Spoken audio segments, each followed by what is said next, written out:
Take it from me, you don't want an ACL tear. So I'm here to tell you how you can prevent that.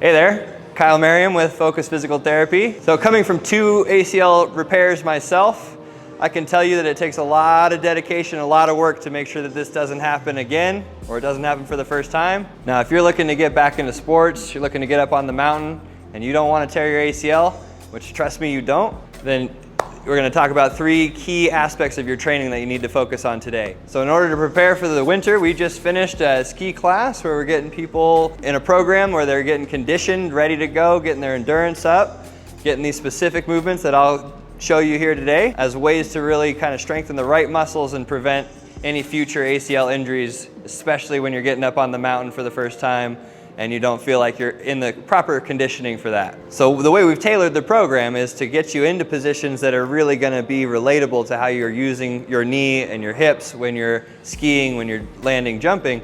We kind of focus on 3 key aspects of that. The first one being purely just strengthen the right muscles and which muscles are most important to train when you're really trying to protect your knees. The second aspect being power and plyometrics and speed and agility, kind of all wrapped into one. Third being balance, proprioception, hand-eye coordination, dual tasking. So it's one thing to have strength in these muscles that we'll talk about. It's another thing entirely to add speed, power, control in space, and balance involved if you have to change direction. So picture why the ACL gets in trouble. All right, so bear with all this nerdy talk for a second. If you picture our 3 dimensions, we talk about these as axes. We've got our x-axis straight ahead. We've got our y-axis going out. The little known axis that we don't pay attention to would be our z-axis here. When the knee gets into these positions, we want to be able to control it in our y-axis, our x-axis.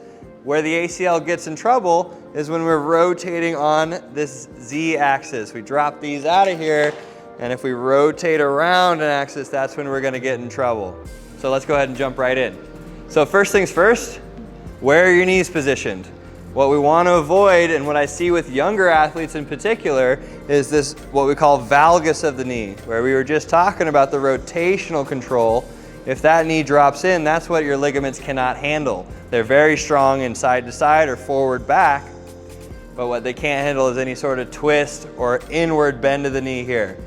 So when you're jumping and when you're landing, I want you to be aware of this as your main factor or your main thing to pay attention to when you're jumping and when you're landing. So find a mirror, get in one position, get in a soft bend, go through a little jump and land. If your knees are staying out, great. As you get tired though, make sure that you're looking into where those knees are positioned, how you're landing, how stiff are your legs when you're landing.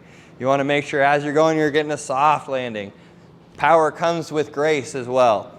And so what we want is just to check yourself as you're getting tired, as you get to 10, 20 repetitions, are you still landing the same way every time? Can you keep those knees over the toes here? What we don't want is that inward bend. If you're landing with that, or if you're landing on a single leg position, that's when the ACL gets in trouble. Let's do the drop jump.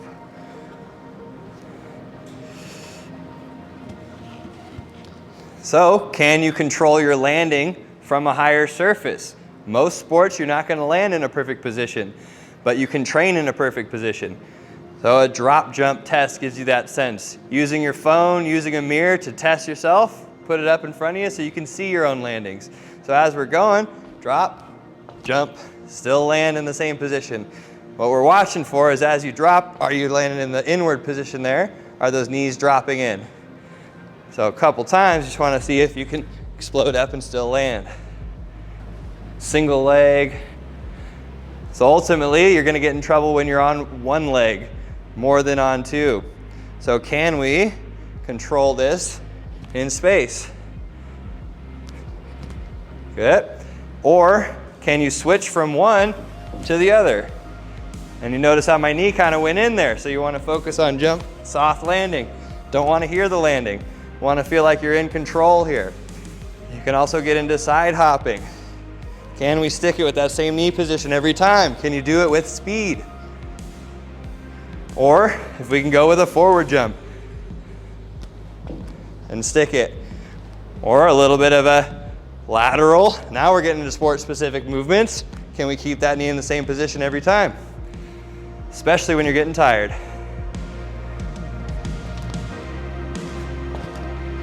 Maybe a little faster.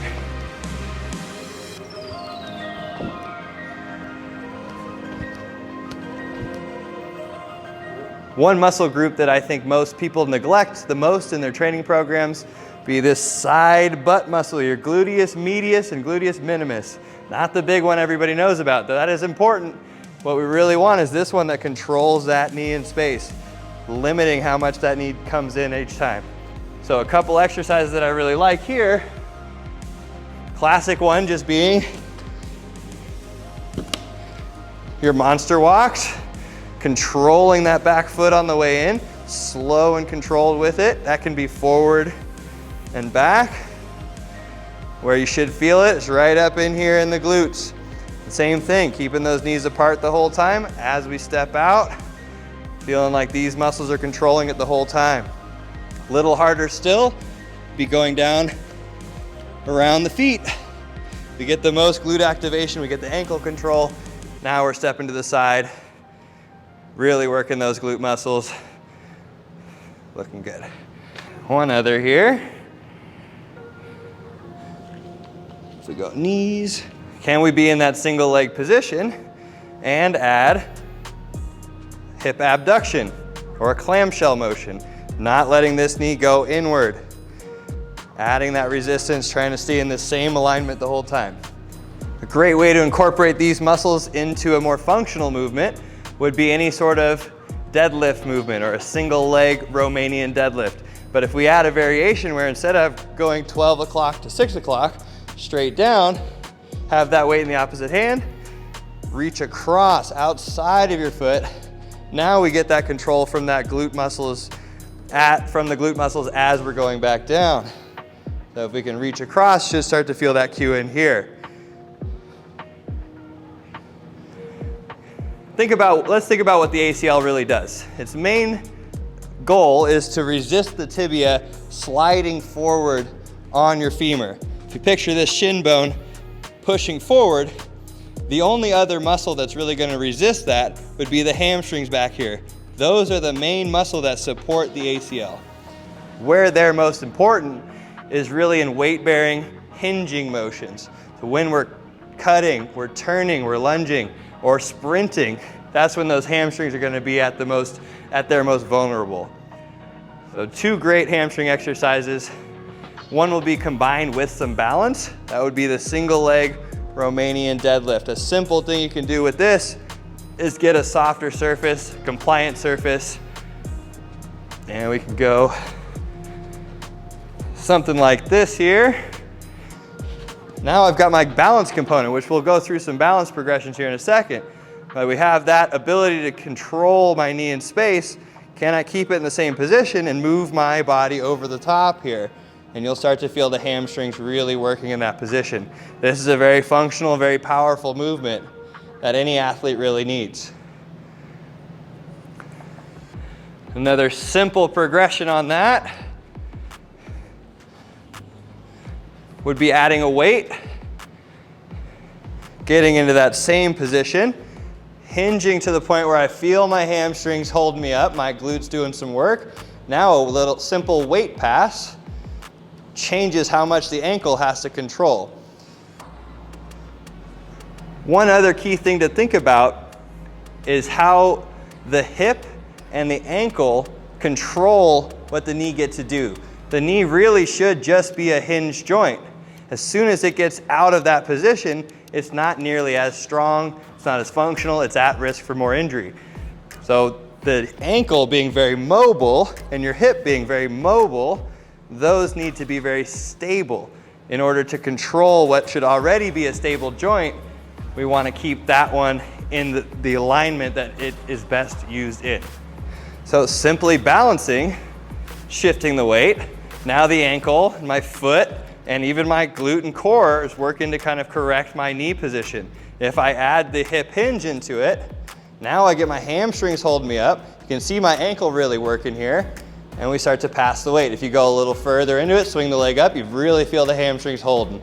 And that little weight pass, even around the world, changing different positions, having that foot and ankle really working hard to stay in good position will protect your knee.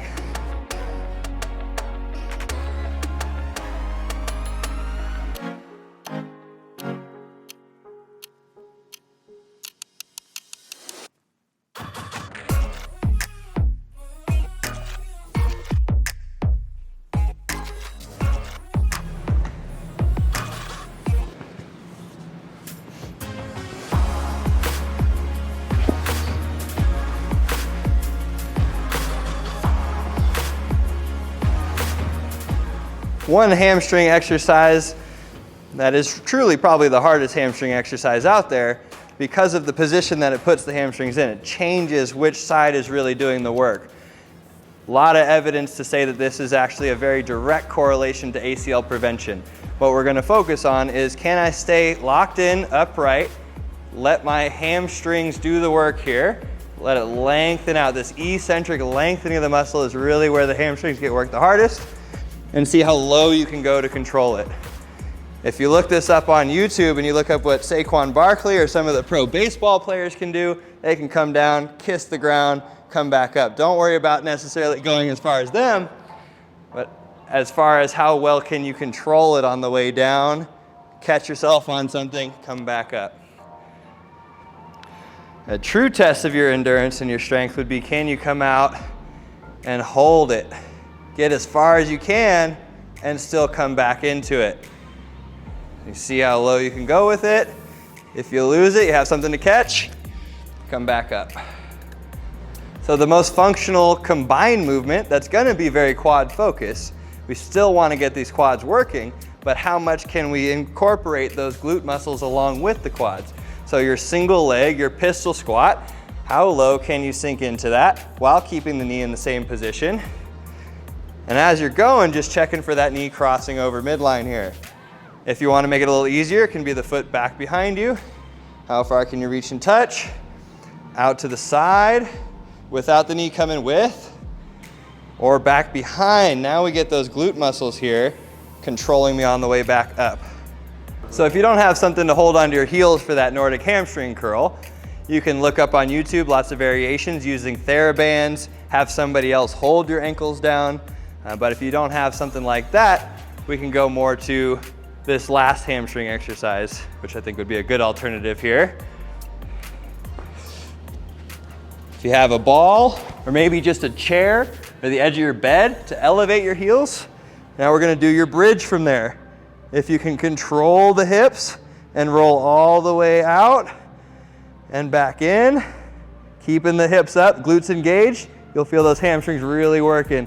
Ultimately, the hardest being single leg.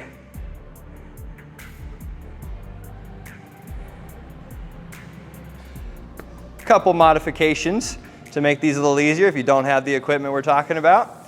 Doing this with your furniture sliders, couple magazines, do it in your socks on some hardwood. You don't necessarily even need something like this. Get those heels dug in, lifting up, alternate. This would be one of the few times where faster is actually a little harder. When we get that switch happening a little quicker, we have a little more of that power and speed involved that you need in sports. Trying to keep the hips up the whole time.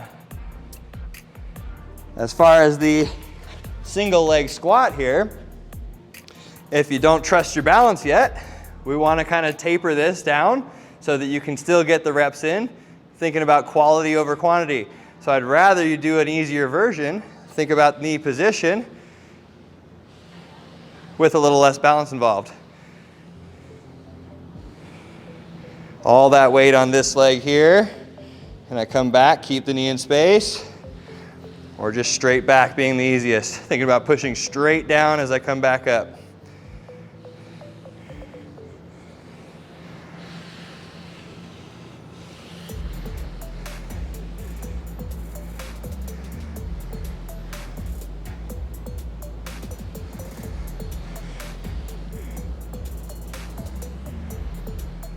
One key aspect of most sports involved hand-eye coordination. And hand-eye coordination, your vision, your balance, really is gonna keep this knee in the right position without you having to think about it. So in your training, incorporate some hand-eye coordination, some ball tossing. While you're on that one leg, can you toss the ball off the wall, catch it every time, switch hands, or add head turns, eyes closed. Try to call out the color in the air. Have a friend toss you a ball and call out which color is in the air. Or change into more of a rotation control, a side toss with a medicine ball. But as you're going, you're just trying to stay focused on staying balanced. See if you can kind of change your angle, see if you can catch a little lower. And you'll be golden.